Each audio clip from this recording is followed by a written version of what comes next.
오늘 우리 이 밤에 원래 이 시간에는 우리 주일학교 성탄 또 축하하는 시간이 있는데요.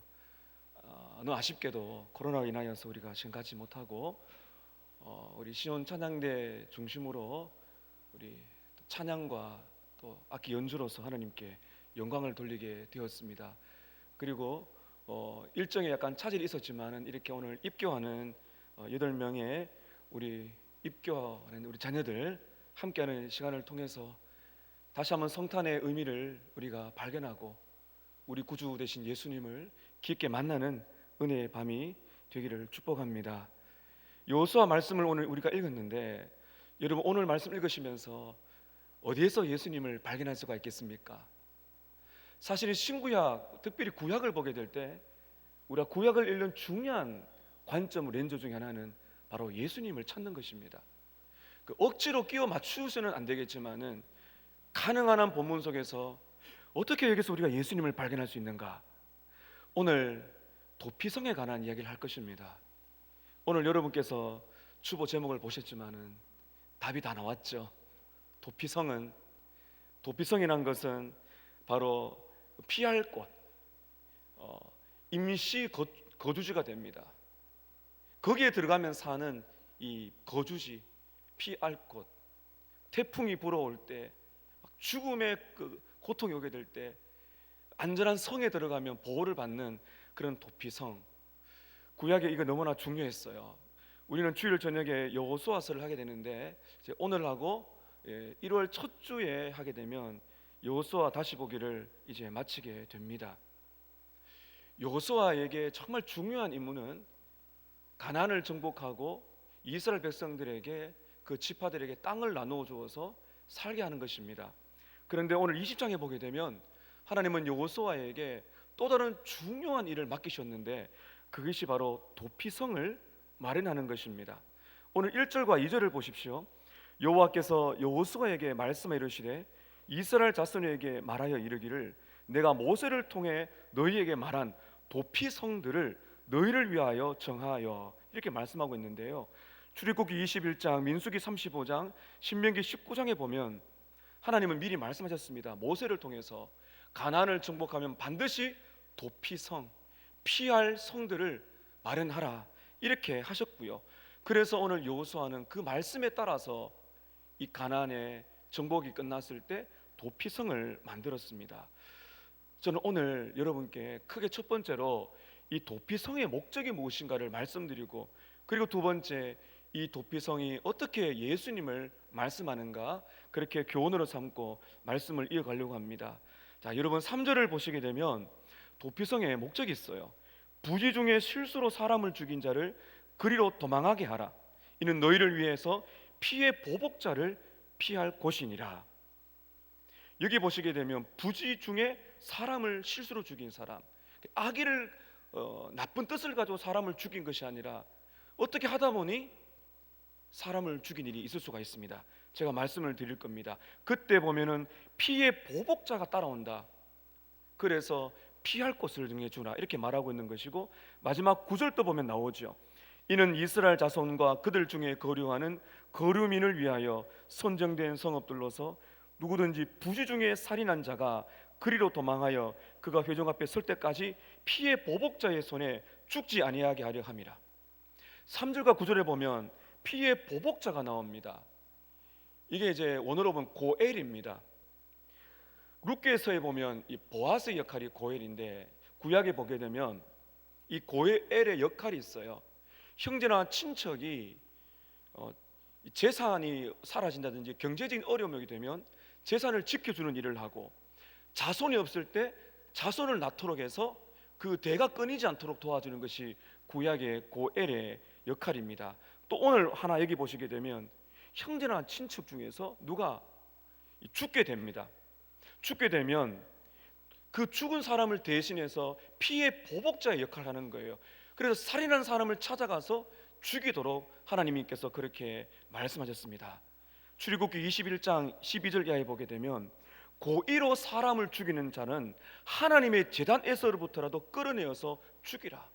무슨 말인가 하면 지금도 마찬가지지만 하나님은 사람의 생명을 귀하게 여기세요. 그리고 구약 시대 때 고의로 사람을 죽였을 때는 반드시 그 사람은 하나님의 재단에서 끌어내어서 죽이라. 무슨 말인가 하면 절대로 살인하지 말라, 이렇게 말씀을 하신 겁니다. 여러분, 그렇다면 이럴 수가 있어요. 고의가 없이 살인을 했을 경우가 있습니다. 이게 오늘 3절에 보면 부지 중에 살인한 사람이 있다고 말하고 있어요. 예를 들어 보겠습니다. 민수기 35장 22절 이하에 보게 되면 갑자기 사람을 밀었는데 죽게 되었어요. 돌을 이렇게 던졌는데 지나가다가 그 돌에 맞아 죽게 되었습니다. 이게 부지 중에 살인을 하게 되는 것입니다. 신명기 19장 4절 5절에 보면 도끼로 나무를 베고 있는데 갑자기 도끼에 이 날이 날아가서 지나가는 사람을 때려서 죽게 했다는 것이죠. 이럴 때는 어떻게 하겠는가? 이럴 때는 피해 보복자가 따라온다는 것이죠. 그럴 때에 하나님께서는 어떻게 했는가 하면은 이 사람이 죽지 않도록 보호하는 법을 만드셨어요. 왜냐하면은 부지 중에 고의가 아니라 어쩔 수 없는 상황 때문에 살인을 했을 경우에 도피성으로 피하라. 그래서 도피성으로 피하면은 죽지 않고 살 수가 있었습니다. 그래서 여러분 3절에 나오죠. 여기로 도망가게 하라. 왜냐하면 피해 보복자가 따라오기 때문이다. 도피성으로 피하는 방법을 말하고 있습니다. 여러분 4절을 보시기 바랍니다. 이 성읍들 중에 하나에 도피하는 자는 그 성읍에 들어가는 문 어귀에 서서 그 성읍의 장로들의 귀에 자기의 사건을 말할 것이요. 무슨 말인가 하면은 이 부지 중에 살인했을 때 피해 보복자가 따라오기 때문에 어디로 도망하라는 거예요? 도피성으로 도망갑니다. 아무나 다 도피성으로 들어갈 수 있는 것이 아니라 그 성읍에 딱 섭니다. 이 성읍이란 것은 바로 재판을 하는 곳입니다. 물건을 주고 사고 팔고 하는 것이고 재판을 이루어지는 그것이 바로 성읍 문 앞이에요. 거기에 딱 가서 이제 말을 합니다. 제가 지금 부지 중에 살인을 했습니다. 문을 좀 열어주세요 하게 되면 그 성에 있는 장로들이 듣습니다. 그리고는 충분히 참작이 된다. 이거는 부지 중에 살인이다 했을 때는 바로 성 안으로 들어오도록 만들어 준다는 것이죠.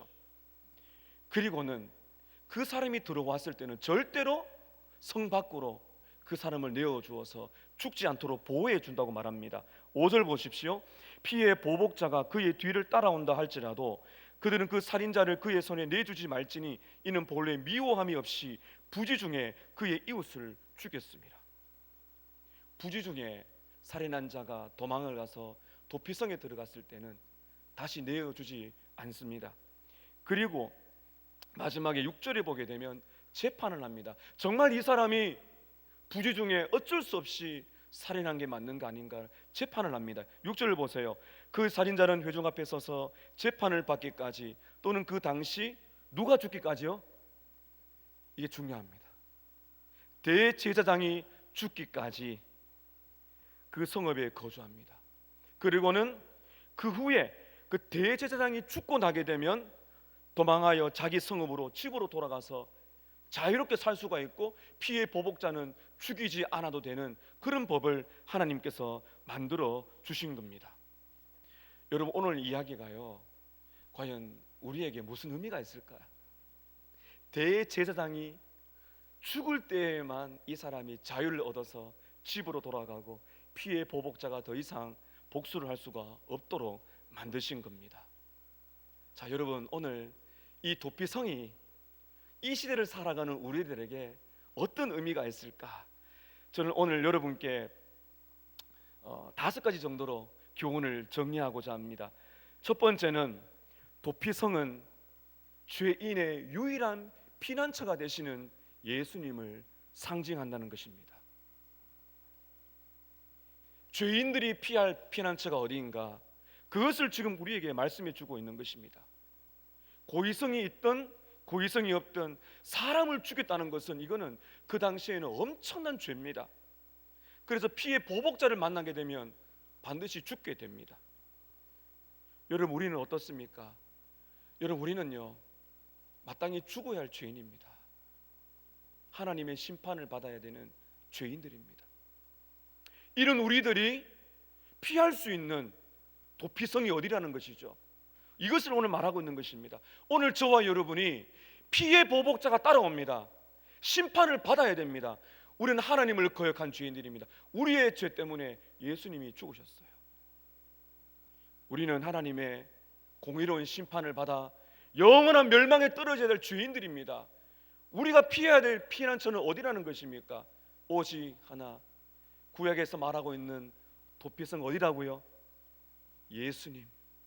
우리의 피난처는 예수님이다.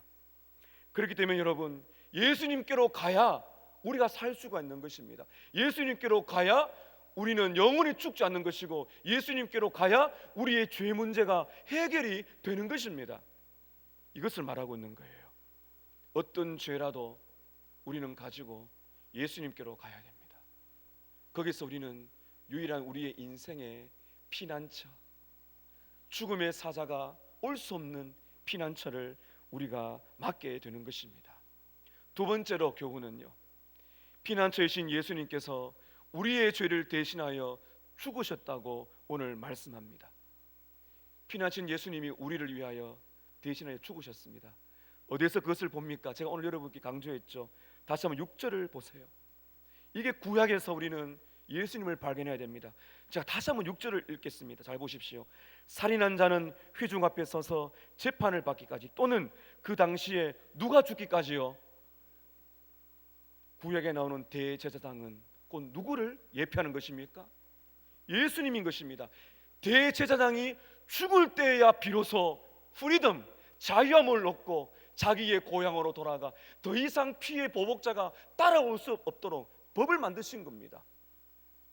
여러분, 여기에 있는 이 대제사장이 죽었어요. 누구를 말하는 것입니까? 우리의 죄를 대신하여 예수님께서 십자가에서 죽으셨어요. 죄에서 자유함, 더 이상 죄의 죽음의 사자가 따라올 수 없도록 우리에게 자유함을 주고, 죄책감에서 자유함을 주고, 더 이상 죄의 노예가 되지 않고 살아가는 것입니다. 도피성으로 피한 사람을 생각해 보세요. 이 대제사장이 죽기까지 몇 년이 걸릴까요? 1년, 5년, 10년. 그때까지 양심의 가책을 느끼는 것입니다. 왜 그렇습니까? 내가 고의가 아니더라도 누구를 죽였거든요. 그럼 마음의 가책을 가지고 대제사장이 죽을 때까지 기다리는 겁니다. 여러분, 우리는 그럴 필요가 없습니다. 누구든지 우리를 대신하여 죽으신 위대한 대제사장, 그 예수님의 십자가를 믿고 그분께 가는 사람들에게는 양심의 가책을 가지고 땅을 살아갈 필요가 없습니다. 왜냐하면 그분께서 우리의 모든 죄를 다 지고 죽으셨기 때문입니다. 세 번째로, 오늘 교훈 세 번째는 피난처인 예수님께서는 우리에게 가까이 계신다는 것입니다. 자, 여러분 7절 한번 보세요. 7절 보시게 되면 7절과 8절에 이 도피성이 있었던 장소를 말하고 있어요. 7절은 요단 건너 서쪽에, 다시 말하면 요단강을 건너서 정복한 곳에 세 곳입니다. 납달리의 산지 갈릴리 게데스와 에브라임 산지 세겜과 유다 산지의 기럇 아르바와 곧 헤브론과 이렇게 나와 있는데요. 납달리 산지는 북쪽을 말하고 북쪽이고요. 그리고 중앙지역 에브라임 지파 세겜은 중앙이고 유다 지파는 남쪽입니다. 그래서 북쪽과 남쪽과 중앙에 도피성을 두었어요. 그리고 8절을 보십시오. 8절은 요단 동편입니다. 요단강을 건너가기 전에 거기도 지파가 있었죠. 요단 저쪽 루벤 지파 중에서 평지 광야의 베셀과 갓 지파 중에서 길르앗 라못과 므낫세 지파 중에서 바산 골란을 구별했다. 여기 보게 되면 북쪽과 중앙과 남쪽 이렇게 지금 설명에 따라 흘러갑니다. 북쪽, 중앙, 남쪽. 총 몇 개의 도피성이 이스라엘 백성들 정복한 가나안 땅 요단강 동쪽과 서쪽에 있었어요? 6개가 있었습니다. 여러분, 이것이 왜 중요한지 아세요? 신명기 19장 3절에 보면 모세를 통해 이렇게 말씀하십니다. 피해 보복자의 손에 죽지 않도록 가능한 빨리 피할 수 있는 길을 닦으라는 겁니다. 그래서 하루 만에 갈 수 있는 거리예요. 이스라엘 백성들이 거주하는 지역 전체에서 어디로 출발하든지 하루 만에 다 갈 수 있는 그 장소에 6개가 정확하게 북쪽, 중앙, 남쪽에 도피성이 있다는 것입니다. 그래서 고의가 아니게 살인했을 경우에는 이 하룻거리가 되는 이 도피성을 향하여 가슴 졸이면서 뛰어간 거예요. 여러분, 그런데 오늘날 우리 신약 시대를 사는 우리는 여러분 어떻습니까? 피난처이신 주님께로 가는 길이 뭡니까? 하루길이 걸립니까? 그렇지 않습니다. 예수님은 멀리 계신 것이 아니에요. 언제든지 예배당에 나와 기도할 뿐만 아니라 여러분의 가정에서 어느 곳이든 내가 죄책감에 빠지고 죄에 짓누릴 때마다 우리는 언제나 예수님을 찾아갈 수가 있습니다. 이것이 여러분 우리에게 주시는 위대한 교훈이 아닙니까? 예수님은 가까이 계십니다. 내가 죄를 짓고 나면 예수님이 멀게 느껴지지만은 결코 그분은 우리를 떠나지 않습니다. 우리의 도피성인, 우리의 가까이 계십니다. 그래서 여러분, 우리가 힘들고 어려울 때마다 멀리 멀리 주님을 그렇게 부를 필요가 없어요. 가까이 계세요. 우리 주님이 우리의 도피성, 우리의 피난처, 내가 피할 곳, 나의 위로자는 가까이 계세요. 그분께 우리는 갈 수 있다는 것입니다. 네 번째로, 피난처인 예수님은 모두에게 구별하지 않고 오라고 초청을 하십니다. 자, 여러분, 오늘 마지막 9절을 보십시오. 9절 보시게 되면 누구에게 도피성이 준비가 되었습니까? 이스라엘 모든 자손과 그들 중에 거류하는 거류민들을 위하여 선정된 성읍들로서, 그 다음에 누구든지 부지 중에 살인한 자가 그리로 도망하여 도피성, 이스라엘 백성들뿐만 아니라 그들 중에 있는 이방인들도 하나님의 은혜를 받도록 열어주신 것입니다. 여러분, 하나님께서는 사람을 차별하지 않습니다. 여러분께서 어떤 과거의 전력이 있든지 인종 차별이 없습니다. 이 당시에 하나님께서는 모든 나그네들이 이스라엘 백성들이 오게 될 때 나그네를 멀리하지 말라고 하셨어요. 신명기 10장 18절에 보게 되면 고아와 과부를 위하여 정의를 행하시며 나그네를 사랑하시며 그에게 떡과 옷을 주시나니 너희는 나그네를 사랑하라. 전에 너희도 애굽 땅에서 나그네 되었습니다. 피난처신 예수님께로 올 수 있는 사람들은 특별한 지위가 있는 사람이 아닙니다. 누구든지 초청하고 계신 거예요. 에베소서 2장 13절입니다. 전에 멀리 있던 너희가 그리스도 예수 안에서 그리스도의 피로 가까워졌느니라. 갈라디아서 3장 28절에 너희는 유대인이나 헬라인이나 종이나 자유인이나 남자나 여자나 다, 한번 따라 하실까요? 누구나 다 그리스도 예수 안에서 하나이니라. 도피성에 들어온 사람, 주님은 누구든지 초청하십니다. 도피성에 들어왔을 때 우리는 예수 안에 다 하나입니다. 성탄은 이 도피성을 말하고 있는 것이고, 도피성으로 오라고 말하고 있는 것이고, 도피성에 누구든지 오라고 말하고 있는 것이고, 그곳에 들어온 우리 모두는 예수 안에 한 가족임을 말씀해 주고 계신 것입니다. 마지막 도피성에 주는 다섯 번째 교훈은, 피난처신 예수님은 자신에게 오는 자를 결코 버리지 않는다는 것입니다. 오늘 본문에는 나와 있지 않지만 여러분, 이 도피성에 관한 거 민수기 35장 26절에 보면 우리가 주목해야 되는 한 사건이 있는데요. 민수기 35장 26절에 보면 모세가 이렇게 말을 합니다. 그렇지만은 도피성에 들어온 그 사람이, 살인자가 어느 때든지 피하였던 도피성 지경 밖으로 스스로 나가면 안에 있어야 되는데, 도피성을 떠나게 되면 피를 보복하는 자가 도피성 지경 밖에서 그 살인자를 만나 죽일지라도 피 흘린 죄가 없을 것이다. 무슨 말입니까? 도피성으로 피하는 사람은요, 나가면 안 됩니다. 도피성을 떠나게 되면 피의 보복자에 의해서 죽을 수 있다는, 그런 책임을 못 진다는 거예요. 살려면 어디 안에 있어야 된다고요? 도피성 안에 있어야 됩니다. 여러분, 우리에게 주어진 도피성인 예수님은 이것과 비교할 수 없습니다. 예수님의 품은 구약의 도피성보다도 더 뛰어납니다. 구약은 스스로 도피성을 떠날 수 있다고 말했지만, 사랑하는 성도 여러분, 오늘 우리에게 말씀하시는 도피성이신 예수님께 피한 자는 결단코 예수님이 내보내지 않는다고 말씀하고 있는 것이에요. 요한복음 6장 37절입니다.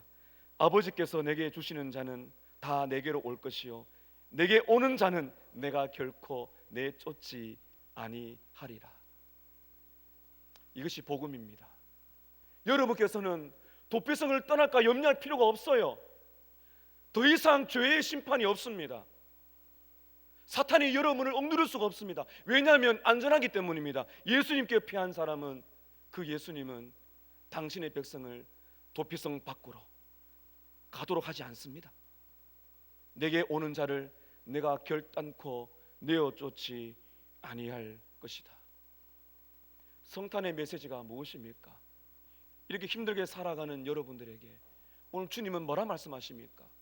수고하고 무거운 짐진 자들아 다 내게로 오라. 내가 너희를 쉬게 하리라. 어디에서 여러분 쉼을 얻기를 원하십니까? 어디에서 위로를 얻기 원하십니까? 메리 크리스마스가 정말 기쁜 날이 되기 원하십니까? 여러분은 정말 그 도피성 안에 있습니까? 그 도피성이 얼마나 안전한지 아십니까? 그리로 피한 자는 결단코 내쫓지 아니하시는 바로 예수께서 생명을 바쳐서 우리를 구원한 이 위대한 구원의 소식이 바로 오늘 이 밤에 우리에게 있는 것입니다.